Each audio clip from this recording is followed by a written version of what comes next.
The Holy Gospel according to Matthew. In the time of King Herod, after Jesus was born in Bethlehem of Judea, wise men from the east came to Jerusalem, asking, "Where is the child who has been born King of the Jews? For we observed his star at a rising and have come to pay him homage." When King Herod heard this, he was frightened, and all Jerusalem with him. And calling together all the chief priests and scribes of the people, he inquired of them where the Messiah was to be born. They told him, "In Bethlehem of Judea, for so it has been written by the prophet, 'And you, Bethlehem, in the land of Judah, are by no means least among the ruler of Judah, for from you shall come a ruler, who is to shepherd my people Israel.' Then Herod secretly called for the wise men and learned from them the exact time when the star had appeared. Then he sent them to Bethlehem, saying, 'Go and search diligently for the child, and when you have found him, bring me word so that I may also go and pay him homage.' When they had heard the king, they set out, and there ahead of them went the star that they had seen at its rising, until it stopped over the place where the child was. When they saw that the star had stopped, they were overwhelmed with joy. On entering the house, they saw the child with Mary, his mother, and they knelt down and paid him homage. Then, opening their treasure chest, they offered him gifts of gold, frankincense, and myrrh. And having been warned in a dream to not return to Herod, they left for their own country by another road. The Gospel of the Lord.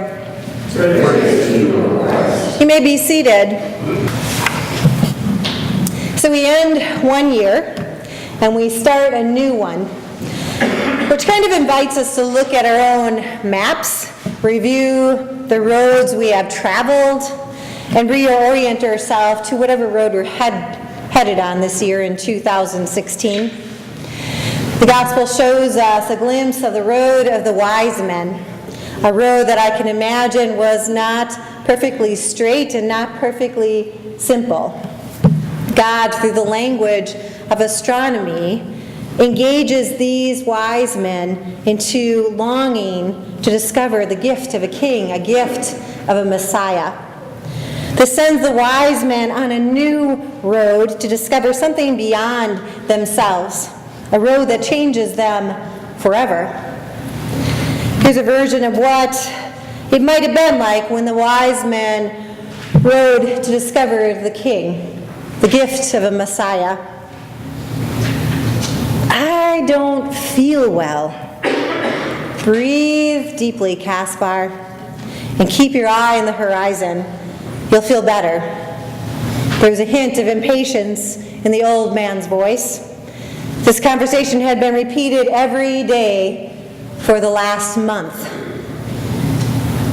"It's all right for you, Melchior," the younger Caspar moaned. "You're used to these awful animals. Why aren't we riding horses? They don't sway like camels, and they surely don't smell like camels." "Stop complaining," Beelzebub joined the conversation. "If you need to, get down and walk a while. We're trying to find a king, and you can't stop talking about anything but your queasy stomach." Caspar was the youngest member of the Magi. On a long journey of faith from their comfortable home to Persia, Caspar was getting tired. Are we there yet? Months before, Caspar had stood with the older astronomers, and as they were looking in a clear sky in the desert and gazing into the stars, studying the movements until one day they all agreed there was a sign in the sky. "Do you see it?" Melchior said breathlessly. "Do you see how bright and brilliant this star looks? It's a sign of a king," Caspar said with excitement. "It is said by the ancient ones of many nations that a king will be born in Judea. "Then we must go and search for this king," said Balthazar. "We must go and pay homage to the king of all kings." So here they were trudging across the desert on a camel that gave Caspar motion sickness. They had been traveling for a month now, and it seemed to Caspar that the only thing that kept them going was hopeless determination. Caspar would have turned and headed back, but he thought surely he would get lost in the desert. So Caspar shouted to his camel to kneel down. He got off the camel and he began to walk. It helped a little, but Caspar could think of 1,000 things that he'd rather be doing than trudging across the desert in hope to find a king, supposedly a king. At least that's what the stars said.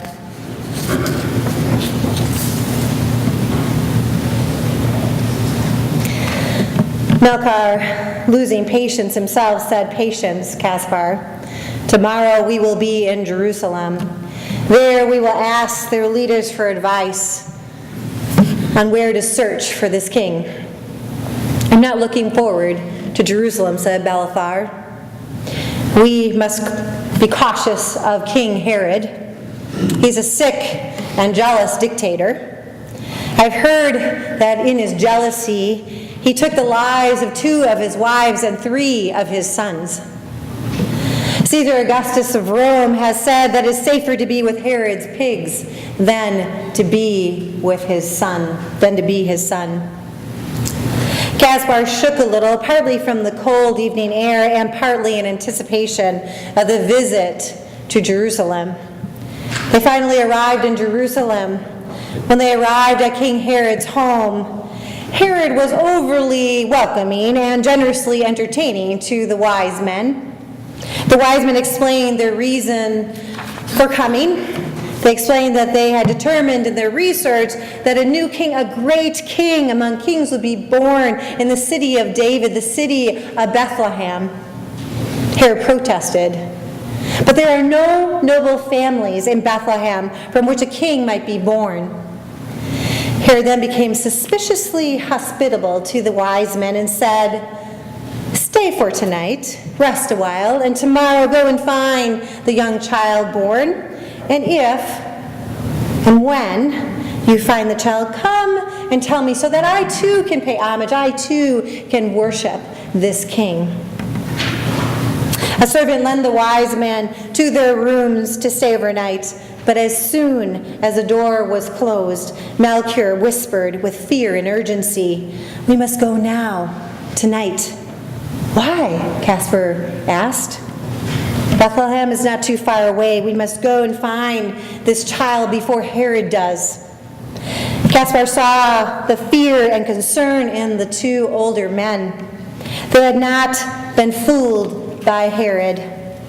It was several hours past midnight when they left Jerusalem, pushing their reluctant camels to get up.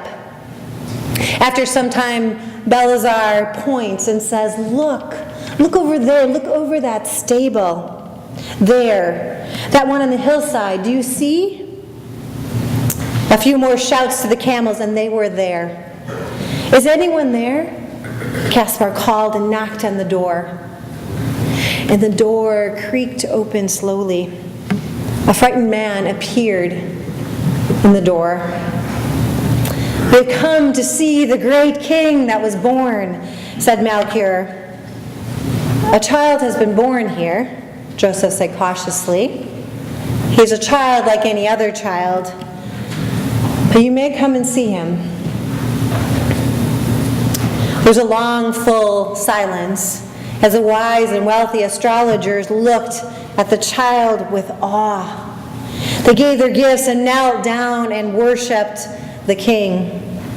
Caspar pulled a small bag of gold and placed it in front of the child, a gift for a king. Balthazar knelt beside Caspar and placed frankincense next to the gold, a sweet perfume, a gift of prayer, a gift for a high priest. Melchior knelt Last, his eyes filled with tears. I bring myrrh to prepare the body for burial, because you are a king that many will fear and many will want to hurt. Caspar wanted to stay longer, but the others knew they needed to leave quickly. Evil is strong, Caspar, Melchior spoke with sadness. Evil is strong, and when God sends such a gift of love into the world, evil will try to destroy it. Evil lives in the hearts of the Herods and all like him, who put their trust in wealth, power, and control. Evil cannot live in the presence of love, and so evil always tries to destroy it. But we have seen the face of God's love, said Caspar. I saw God's love in the child. What a gift to be in his presence. Balthazar smiled in his fear. He reached out and gave Caspar a hug. They were changed forever as they were gifted with the presence and the love of God.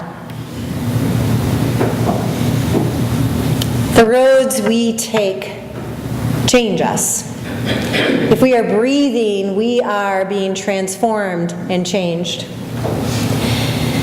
If we carefully look at our map of life and look at the roads we have taken with care and honesty, we will see the gifts of God's grace, love, and forgiveness.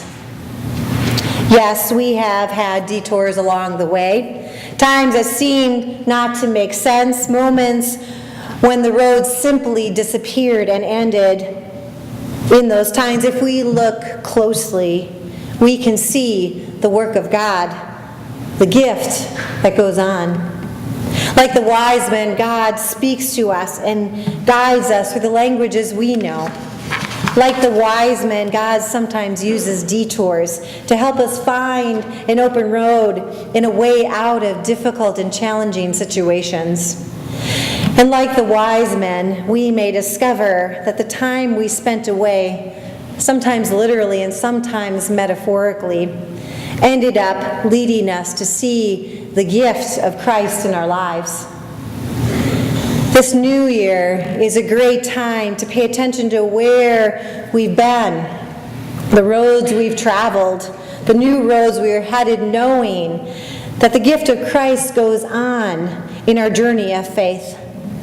Whatever road we take, Christ's grace, love, and forgiveness travels with us.